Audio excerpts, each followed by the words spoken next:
Shaila kitchen में खड़ी खाना बना रही थी। एकदम से सर घूमता महसूस हुआ। समरीना बेगम जो अभी किचन आई थी, उसको सर थामे देख परेशानी से इसकी जान बढ़ी थी। शैला, क्या हुआ? पता नहीं अम्मी, मेरा सर। वो चकराते सर से बेहोश होकर नीचे गिर पड़ी थी। ज़हेब, जाज़ब, जल्दी आओ। बाकी सब लॉन्च में बैठे बातें कर रहे थे कि समरीना बेगम की परेशान आवाज पर इस जाने बड़े थे। क्या हुआ शैला को? ज़हेब परेशान सा बोला था और फौरन से झुककर इसे बाहों में उठाया था। जाज़ब ने जल्दी से डॉक्टर को कॉल की थी। वो सब इसके कमरे की जानिब बढ़े थे। क्या हुआ डॉक्टर? और जाज़ब डॉक्टर की जानिब बढ़े थे जो मुस्कुरा रही थी। शी इज फाइन, डॉक्टर इत्मीनान से बोली थी। क्या मतलब है आपका? वो बेहोश पड़ी है और आप कह रही हैं शी इज फाइन। ज़हेब कड़े तेवरों से बोला था। डॉक्टर बताइए क्या हुआ मेरी बहन को? जाज़ब भी गुस्से से बोला था, जबकि डॉक्टर परेशान हो गई। मुबारक हो आपको मिस्टर हमदानी, आपकी क्या मतलब? आपकी मेरी बीवी बीमार है और आप मुबारकबाद दे रही हैं।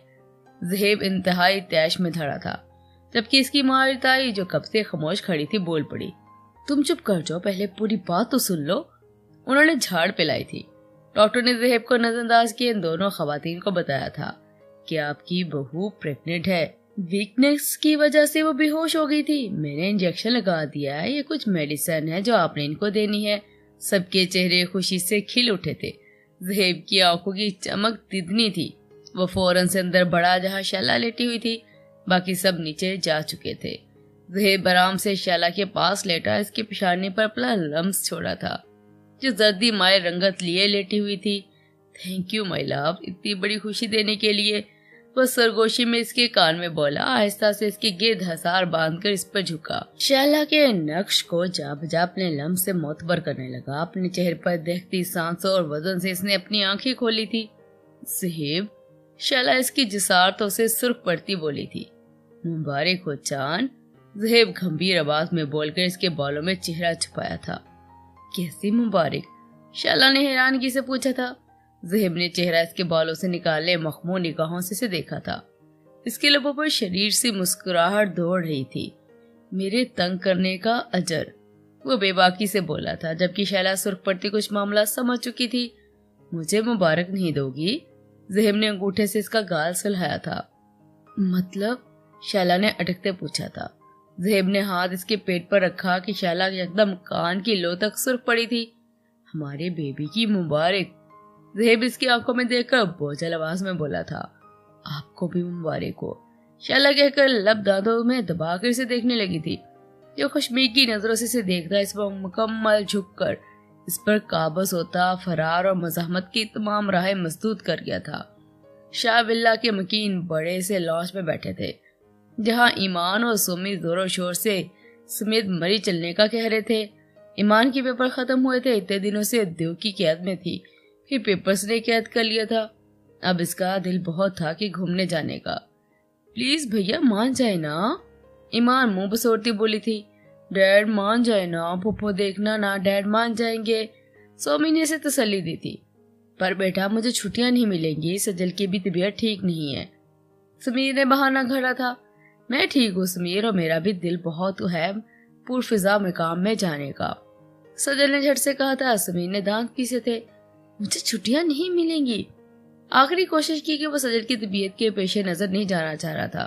भैया फिर मैं और सोमी चले जाते हैं ना, सास जरीश और रमशा भी होंगी, ईमान ने कहा। बेटा मैं ऐसे अकेले आपको नहीं जाने दे सकता, समीर ने ईमान की मनमोहनी सूरत देखकर कहा था।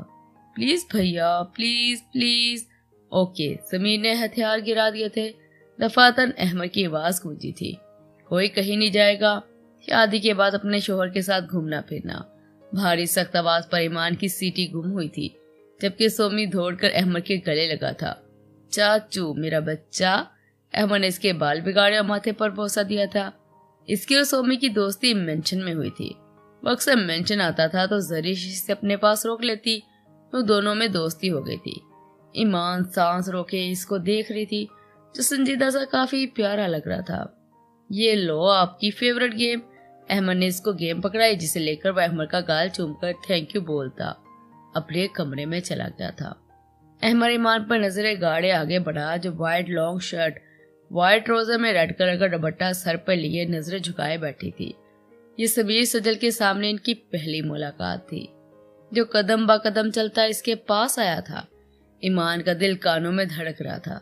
जब भी वह गहरी नजर इस पर डालकर आगे बढ़कर समीर की जानिब आया, इससे गले मिला था। सजल ईमान की हालत देखकर मुस्कुराहट दबा रही थी। वो इसके बहुत करीब आकर साथ बैठी सजल के आगे थोड़ा सा झुका था। अस्सलाम वालेकुम भाभी। अहमद ने भी सर सजल के सामने झुकाकर प्यार लिया था। वालेकुम सलाम, कैसी हो? मैं ठीक भाभी, आपकी तबीयत कैसी है? जी अल्लाह का शुक्र है, सजल ने मुस्कुराकर कहा था। ईमान के पास बैठ गई थी, जबकि अहमद समीर के सामने वाले सोफे पर बैठ गया था। ओ, किसी से रहा नहीं गया, पेपर खत्म होते ही फौरन पहुंच आया। सजल ने ईमान को छेड़ा था। ईमान का दिल स्पीडों से धड़क रहा था। ना करे भाभी। क्या ना करूं भाई? जैसे इसके अंदाज लगता है ना जल्दी रुखसती करवा लेगा। जबकि ईमान सुर्ख होती वहां से उठने लगी थी। वो जो दोनों किसी अहम केस के मुतालिक डिस्कस कर रहे थे। ईमान को उठता देख अहमद के माथे पर बल पड़े थे। एक और जरूरी बात करने आया था मैं। मुझे अब ईमान की रुखसती चाहिए। वो ईमान पर नजरें जमाए बोला था। ईमान के बढ़ते कदमों को ब्रेक लगी थी। इस बारे में ईमान की मर्जी जानना पड़ेगी। समीर ने ईमान को देखकर कहा था। मानो गुड़िया, वो जो यहाँ से भागने के पर तोड़ रही थी, समीर की पुकार पर रुकी थी। जी, तुम क्या चाहती हो? ईमान ने अहमद को देखा, जो वार्निंग देती नजरों से इसे घूर रहा था। इसका जवाब का अहमद को इल्म था। निकाह हो चुका है, अब रुखसती करनी है तो राय कैसी? अहमद ने भारी आवाज में कहा। ईमान इसकी नजरों से हरासा होकर समीर की जानिब बढ़ी थी। भैया, मुझे शादी नहीं करनी। ईमान सूसू करती समीर के सीने से लगी बोली थी, जबकि अहमद का तो दिमाग ही घूम गया था इसकी ना पर। तस्सी बेगम, रुखसती बोलो, तुम्हारी ना की कोई गुंजाइश ही नहीं है। वो भी बिगड़े तासरात लिए चबा चबा कर बोला था। तुम्हें भी तस्सी करने की जरूरत है। बेगम नहीं, मनकूहा बोलो। समीर भी संजीदगी का लबादा ओढ़े से देख कर बोला था। मनकूहा है, बेगम भी बन जाएगी, बस आप रुखसती का इंतजाम करें। अहमद दिल जला देने वाली मुस्कुराहट पास करता बोला, जबकि नजरें ईमान पर टिकी थी। तुम मेरे ही सामने मेरी बहन पर रोब झाड़ोगे?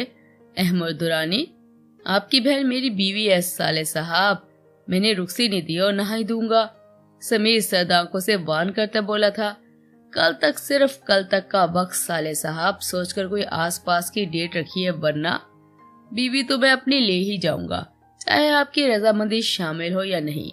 अहमद ने समीर को जलाने में कोई कसर नहीं छोड़ी थी। बस बहुत हो गया भैया, मुझे नहीं जाना इसके पास, ना ही कोई रुखसती होगी। ईमान तेजी से कहकर वहां से उठकर अपने कमरे में आ गई थी, पर जानबूझकर वो अहमद का गुस्सा सवा नेज़े पर पहुंचा चुकी थी, जो सुर्ख निगाहों से इसकी पुश्त तख्ता जबरे भीज गया था। तुम्हारा दिमाग सेट कर लेता हूँ मैं, वो बड़बड़ाया था। इसे कहाँ बर्दाश्त था कि इसकी मुलानी पल भर में इससे दूर है। वो भी रुखसत होने से इनकार कर रही थी। अहमद के गुस्से से बुरा हाल था। सुन लिया, नहीं करना चाहती मेरी बहन को ही रुखसती। समीर शान से सफेद शलवार कमीज में कंधों पर ऑफ वाइट शाल लिए टांग पर टांग जमाए अहमद से बोला था। आपकी बहन का दिमाग हिल गया है शायद, पर मैं ठिकाने पर लगा दूंगा। आप जल्द अज जल्द मेरी बीवी मेरे साथ रुखसत करने की तैयारियां करें। कल आएगी मेरी फैमिली, सारे मामलात मेरी मंशा के मुताबिक तय होने चाहिए। वो भी समीर को हुक्म देता। ब्लैक सूट पहने, कफ कोनियों तक फोल्ड किए, भूरे बाल पेशानी पर बखेरे, संजीदा सा इंतहा का हैंडसम लग रहा था कि समीर की घूरियों की परवाह किए बगैर शान से चलता इसका हुक्म सादर करता बाहर की जाना बढ़ा था। वो दोनों ऐसे ही थे, एक पल में गहरे दोस्त भाई तो दूसरे पल में रकीब। इसकी हठधर्मी और जिद्दीपन से समीर अच्छी तरह वाकिफ था। वो जो कहता था वैसा ही करता था। सब इसे ईमान को राजी करना था, वरना इसका इल्जाम इसे खुद सर अखड़ मिजाज ने इसे ही देना था।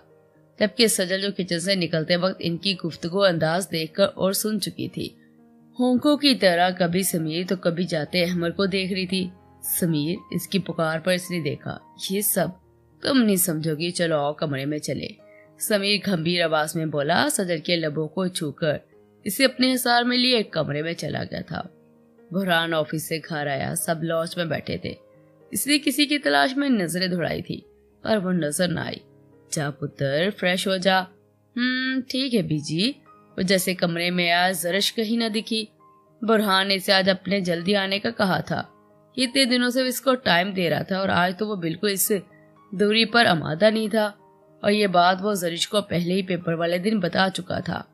आज सुबह ही भी तो कहकर गया था कि वो इसके लिए अच्छा सा तैयार हो, पर सोच अंदाज में ड्रेस लेकर वॉशरूम बंद हो गया था। कुछ देर बाद फ्रेश सा बाहर आया था।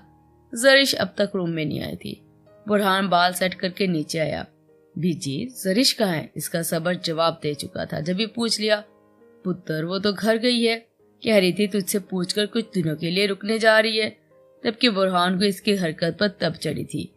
बीजी जी, पूछा था, मुझे याद नहीं रहा। बुरहान बालों में हाथ फेरकर अपने अंदर उठते गुस्से के वबाल पर लब भींचकर कंट्रोल करने लगा। भाई चाय? रिमशा ने कहा था। नहीं गुड़िया, रहने दो, मुझे कुछ जरूरी काम है, वह कहकर गाड़ी की कीज लेता जल्दी से निकला था। चेहरा हद दर्जा संजीदा था कि बीजी ने रोकना मुनासिब न समझा। वो तनफन करता तैश के आलम में हमदानी होश की जानब गाड़ी मोड़ गया था। 10 मिनट के अंदर तैयार होकर बाहर आओ, मैं पहुंच रहा हूँ, इसने तहक्कुम भरे अंदाज में मैसेज किया। वो जो शैला के पास बैठी बातों में मगन थी, जबकि दिल में एक अनजाना सा डर भी था कि न जाने बुरहान कैसा रिएक्ट करे। दफादन फोन की बजती बीप ने इसकी तवज्जो खींची। जरिश ने फोन उठाया तो लाइफ लाइन का मैसेज जगमगा रहा था। इसने धड़कते दिल से मैसेज खोला था। अंदर लिखा इसका तहम्मुक भरे अंदाज में लिखा मैसेज इसके औसान खता कर गया था। घबराहट में इसके हाथ में पकड़े कप से चाय छलक कर इसके कपड़ों पर गिरी थी। जरिश के माथे पर पसीने की नन्हे कतरे चमकने लगे थे। वो कैसे भूल गई थी कि बुरहान इसे बख्श देगा। ये हरकत करके इसने बुरहान के जुनून को भड़का डाला था। कितनी चाहत से वो इसे अपने लिए तैयार होने का कहकर गया था। जरिश इसकी लो देती नजरों से इसके जुनून और इसकी मोहब्बत से घबराकर मेके आ गई थी। क्या हुआ जरिश? तबीयत तो ठीक है ना तुम्हारी? शैला सेब का टुकड़ा मुंह में रखकर बोली थी। ताज्जुब से इसकी घबराई हुई रंगत देखी थी। हाँ ठीक हूँ, वो अपनी पेशानी पर आया पसीना साफ करते बोली थी। अब क्या बताती कि दिन ब दिन बुरहान की बढ़ती जिसारतें, इसकी मायने खेज नजरें और इसके लम्स वो किस कदर बुखला जाती है। वो बुरहान को पसंद करती थी। इसकी ख्वाहिश थी कि बुरहान के दिल पर राज करे। जब इसकी मुराद बर लाई तो बड़े धड़ल्ले से इसके वजूद इसकी रूह तक पे उतर कर इसे अपनी शिद्दतों से आगाह करता, इसे घराने पर मजबूर कर देता था। इसका ही जुनून भरा लम्स की शिद्दत जरिश रूहानी हो जाती। तो घबरा क्यों रही हो? कुछ नहीं भाभी, वो बुरहान लेने आ रहे हैं। तो फोन टेबल पर रखती हल्का सा मुस्कुरा कर बोली थी। अरे तो इसमें परेशान होने वाली क्या बात है? उसकी परेशान सूरत देखकर बोली थी। वो भाभी, उन्होंने मना किया था कि आज मैं कहीं ना जाऊं और मैं बिना बताए आ गई। वो उंगलियां मरोड़ते बोली थी, जबकि इसकी बात समझ के शाइला मैनी खेसा मुस्कुराई थी। ओ तो ये बात है, फिर तो तुम्हें नहीं आना चाहिए था। आखिर को बुरहान भाई को इतने दिनों बाद तो अपनी बीवी से रोमांस। शैला ने बात अधूरी छोड़कर इसका सुर्ख चेहरा देखा तो निचला लब कुचल रही थी। वो नाराज होंगे। जरिश मनमनाई। तो मनाओ ना। कैसे? देखो ऐसे मौके पर जैसे बंद बांधे जाते हैं ना, वो तुम्हें बताती हूँ। जरिश जैसे जैसे सुनती गई कानों से धुआं निकलने लगा था। नहीं भाभी, मुझसे ये नहीं होगा। वो घबरा उठी थी। तो फिर तुम्हारी बचत नहीं है आज। शैला कंधे उचकाकर वैसे सेब खाने लगी थी कि ज़हेब को इन्हें तरीकों से रोकने की कोशिश करती थी, पर वो अलग बात थी, इसका ज़हेब पर उल्टा असर पड़ता था और वो बस घूर कर रह जाती थी। भाभी प्लीज आप बुरहान को मना कर दें, ये तो मियाँ बीवी का मसला है। मैं बीच में पढ़ूंगी तो तुम्हारा शोहर और नाराज हो जाएगा। चलो शाबाश, जाओ तैयार हो जाओ, वो पहुंचने वाला होगा। शैला इसकी हालत से महसूस होती शरारत से बोली थी। जरिश पैर पटक कर अंदर चलेगी थी। मैं क्यों डर रही हूँ? बस घर ही तो आई हूँ ना, इतने दिनों से आई नहीं थी, और वैसे भी बीजी डैड की इजाजत से आई हूँ। वो बड़बड़ाती तैयार होने लगी थी, खुद को आने वाले वक्त के लिए तैयार करने लगी थी। इसकी सारी दलीलें धरी रह जानी थी, ये सोचकर इसका दिल जोर से धड़का था। फिर से बीप बजी थी। जरिश ने कांपते हाथों से मैसेज ओपन किया था तो बुरहान का मैसेज जगमगा रहा था। नीचे आओ। जरिश हवास बाफ्ता सी मैसेज देखे लब कुचलने लगी थी। इसने बेदर्दी से लब को दांतों तले कुचला था कि दांतों के निशान वाज़िया पड़ गए थे। वो तेजी से अपना हैंडबैग और फोन लेकर बाहर आई थी। अरे बेटा कहाँ जा रही हो?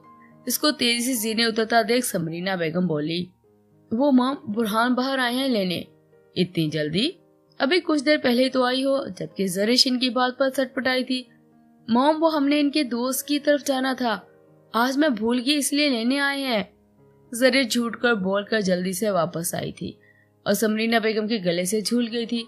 अच्छा तो अंदर तो बुलाओ बच्चे को। मॉम अभी जल्दी है, वो नहीं आएंगे। ओके मॉम मैं फिर आऊंगी। वो समरीना बेगम का गाल चुमती बाहर की जाना बड़ी थी। आगे आपके मियाँ जी, शहला शरार से बोली थी जबकि वो घूर कर आगे बढ़ गई थी। गेट के बाहर वो अपनी गाड़ी से टेक लगाई इसी का इंतजार कर रहा था। जरिश को आता देख फौरन से ड्राइविंग सीट पर बरजमान हुआ था। जरिश मरती क्या ना करती, छोटे छोटे कदम उठाती फ्रंट डोर खोलकर बैठी थी। वो चोर नजरों से इसे देख रही थी, जिसका चेहरा संजीदा सा था। इसके बैठते ही गाड़ी स्टार्ट कर चुका था। सारे रास्ते दोनों में मायनी खेजी सी खामोशी थी। वो सोचों में इस कदर महब थी कि गाड़ी का झटका खाकर रुकने से होश में आई थी। बुरहान सीट बेल्ट खोलने इसे नजरअंदाज करता। मेंशन के अंदरूनी हिस्से की जाना बढ़ गया था। अरे बेटा कहाँ गए थे? बीजी जी बुरहान को आता देख बोली थी, आपकी बहू को लेने। वो बालों में हाथ फेर कर बीजी के साथ बैठा, सर इनकी गोद में रख लिया था। तभी जरिश वहां आई थी। अरे पर क्यों? कुछ देर पहले ही तो बच्ची गई थी। आपकी बच्ची ने कहा कि मुझे ले चलो, मेरा यहाँ दिल नहीं लग रहा। यकीन नहीं तो पूछ ले। बुरहान इसके हैरान चेहरे को देखता गंभीर आवाज में बोला, जबकि आंखों में शरारत थी। जबकि जरिश बस आंखें छोटी किए घूर कर रह गई थी।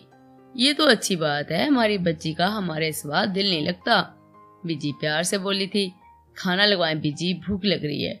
जो बेटा खाना लगवाओ, बीजी ने जरिश से कहा। जरिश बुरहान की नजरों से खाइफ होती हैंडबैग सोफे पर रखे किचन में चली गई थी। 2 सेकंड में रूम में आओ। बुरहान का बख्शने का कोई मूड न था। इसे डिनर करने के बाद सरगोशी में जरिश को बावर करवाता, सीढ़ियां फुलांगता रूम में बंद हो गया था। अहमद डिनर कर बाहर निकल गया था, जबकि बीजी वजह साहब अपने कमरे में जा चुके थे। मोहम्मद जरिश रह गई थी। जब भी इसी का फोन जगमगाने लगा था, हसान कॉलिंग देखकर वो बाहर लॉन में निकल गई थी।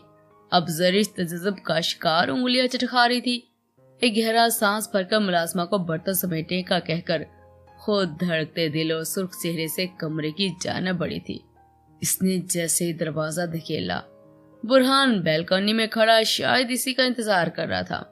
वो छोटे छोटे कदम उठाती इससे कुछ फासले पर खड़ी हुई थी। बुरहान, आवाज इतनी मध्यम थी कि वो भी बामुश्किल सुन पाया था। इसकी आवाज में वाज़ेह डर था। बुरहान एक ही जस्त में पलटा और इसके बाजू से पकड़कर दीवार के साथ पिन किया।